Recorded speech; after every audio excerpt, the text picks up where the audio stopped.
कि भाई जी 9 till 5 हम काम करते हैं, अच्छा जी इसके बाद कर सकते हो, ठीक है, वैसे हम दिन तो ऑफ नहीं कर सकते, तो आपको उनके साथ आपको 5 o'clock से ज़्यादा काम करना पड़ेगा फिर। तो ये क्या है, इसका मतलब ये है कि नो रूटीन। ठीक है, तो आप जो उस असल मकसद की तरफ आए, असली बात की तरफ आए, कि आप पास क्यों नहीं हो रहे हो, कि आपके अंदर वो उस तरह की टेक्निक्स आती ही नहीं है। आपके अंदर टेक्निक क्या आती हैं कि अगले बंदे से 2-4 पाउंड फालतू कैसे मैं लूँ, अपनी वो किस्त कैसे पूरी करूं, इंश्योरेंस के करने हैं, सारा मामले वो कैसे करने हैं, कौन से अल्फाज इसके साथ ऐसे रखूं कि ये मिक्स रहें, ये हमसे भागें भी नहीं, हमसे लेसन लेते रहें, हमें तंग भी ना करें और हमें टाइम गुजरे। बड़ी प्रॉब्लम। जब आपके अंदर इस तरह की चीज़ होगी, आप उसको उस तरफ से लेके नहीं जाएंगे, और फिर जब आप जाएंगे तो लेसन प्लानिंग जी, चलो जी। सोचने वाली बात है कि जिस चीज़ को आप 6 महीने साल तक 20-50 लर्नों के साथ करते रहे, और बेशुमार लोग हैं जो मुझे ये बोलते हैं हमारे जो 50 पास हो गए, हमारे जी 70 पास हो गए, हम बड़ा अच्छा पढ़ाते हैं जी दिस दैट, लेकिन वहाँ पे गए लेसन प्लानिंग में फेल कर दिया, कुर्सी भी नहीं नीचे रखने दी, उन्होंने कहा नीचे फ्लोर पे दबेल। आपने सोचा कुर्सी है मैं बैठ जाऊँगा, बिंदा कुछ इस तरह की चीज़, समझना ज़रा। लेकिन जब आप बैठे तो दरअसल पीछे गिरे जाके, कुछ भी नहीं था नीचे। इसका मतलब यह है कि तुम्हारी बुनियाद ही कमजोर, तुम्हारी बुनियाद ही नहीं है, बैठ किसके रहे ऊपर रहे हो। तो फिर सोचने की बात है कि आपके वो 70 बुनियादें किधर गई जो पास हुए, जो आपके लोग इतने वो आपकी पसंद करते थे पढ़ाई का तरीका, वो किधर गए, वो वहां पे क्यों नहीं इम्प्लीमेंट हुआ, उसको वहां पे उन्होंने क्यों नहीं एक्सेप्ट किया। व्यूअर्स, तरीकेकार हैं। मस्जिद में कैसे दाखिल होना है,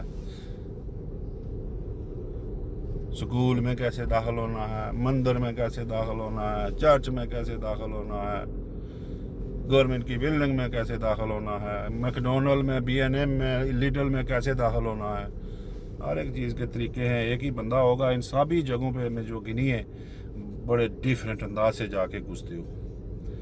तो आप ये अब इस चीज़ को ज़रा सामने रख के इसके ऊपर वर्क करना शुरू कर देना कि आया मिस्टर भट्ट ने ये अल्फाज कैसे कह दिए 51-51 के हैं।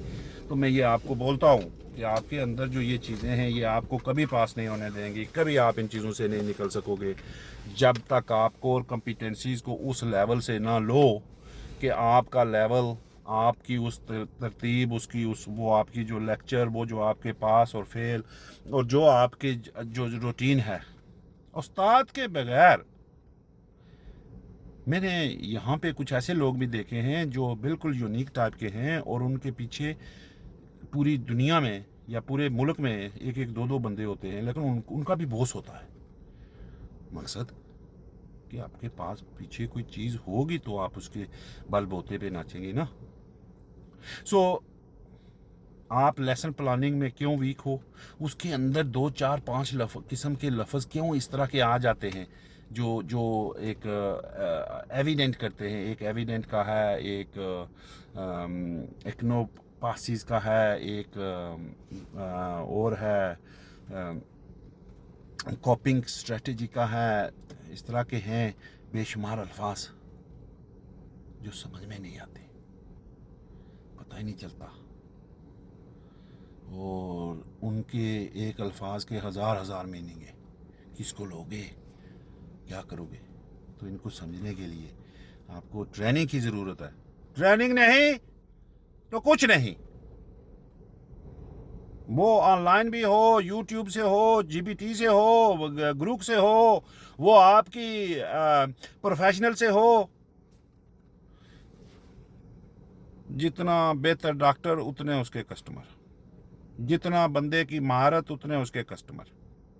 आजकल के दौर में लोग किसके साथ ज़्यादा भागते हैं, जो इस फील्ड से निकल के एग्जामिनर थे और निकल के आए। और वो ही बात हो जाती है जो जो जो बिल प्लांट और ये पास एंड गो और ये दूसरे तीसरे करते हैं। बिजी तो होता है बंदा, वो अपनी तरफ से कोशिश करते हैं बताने का, लेकिन उनका लेवल वो उस तरह का होता है कि मेरे जैसे और भी बेशुमार होंगे नीरू किस्म के आदमी फ़कीर किस्म के आदमी, ढिल्लू किस्म के आदमी, उनके लिए कुछ और ही चाहिए होता है। ये मेरी मिसालें हैं, ये मेरा तजर्बा है, इसीलिए बोल रहा हूँ। आप लोग कोर कॉम्पिटेंसीज़ का सहारा नहीं लेते हो पैसों के पीछे। वो पैसे क्या, आपको भी कुछ नहीं बचता है। ऐसी ऐसी कंपनियों में चले जाते हो, ऐसे ऐसे मामलात में चले जाते हो, आपके लिए वो मामलात खड़े हो जाते हैं, आपको वो जॉबें जो कर रहे होते हो वो छोड़ देते हो, और फिर मंथलियाँ तो देनी है ना। ये वो बाप की या बाप की बात तो नहीं है, ये आपकी नहीं है ना। तो फिर वो आपके लिए मिसाल खड़ा हो जाता है। अपनी जॉबें वहाँ पे पार्ट टाइम, इसको पार्ट टाइम, जब आप ट्रेनी बैच में आओ तो पार्ट टाइम इसको रखो। अपनी इनकम का वो जरिया जो पहले से आप चल रहे थे उसको कभी ना छोड़ो, लेकिन उसमें से वो उसकी वो टाइमिंग करो। अब इसको 2 दिन दे दो, 3 दिन दे दो, पहले से 2 दिन, फिर आहिस्ता आहिस्ता आहिस्ता ऊपर करो जब तक आपका वो पास होता है। लेकिन दूसरी तरफ से आप उसको ऐसे लेवल में मेंटेन रखो कि आपके जो अखराजात हैं वो आपको चलते रहें। आप किसी नागहानी सूरत हाल में इस तरह से ना घुस जाएं कि आपके पास अखराजात या खुराक या इस तरह की चीज़ों के लिए आप स्ट्रगल करना शुरू कर दें। और इतना भी अल्लाह ना करे, काम करने वाला जो शख्स है वो इतना भी भूखा नहीं होता है कि उसके पास कोई रेनी डेज के लिए कोई थोड़ा बहुत सपोर्ट बाकी ना हो। अगर इस तरह की बात है तो वो भी बड़ी एक दूसरी तरफ की स्टोरी है, वो भी आपको पता होनी चाहिए कि उसके ऊपर मैं डिस्कस नहीं करता हूँ। लेकिन अगर कोई बंदा इस लेवल पे पहुंच के, कोई अल्लाह ना करे कोई इस तरह का मामला हो जाए और दो चार बारिशों वाले दिनों के लिए अंदर बैठ के खाने के लिए कुछ ना हो, और इतना बंदा काम भी करता रहे, वो बोले मैं तो काम तो मेरी ये फुल और मेरा वो फुल और मेरा ये और मेरा वो बड़ा काम जी, बड़ा बिल्डिंगें जी, बड़ा ये वो, जब वो बात आए तो मियाओ हो जाए, तो ये भी अच्छी बात नहीं होती है। तो इसलिए अपने आप को ऐसे एक सिस्टम में, मेंटालिटी में रखेंगे ताकि आप लोग कामयाब हो जाएं। अगर आपको पसंद लगती हैं तो इनको लाइक करो, शेयर करो और इनको फॉलो करो वीडियो को।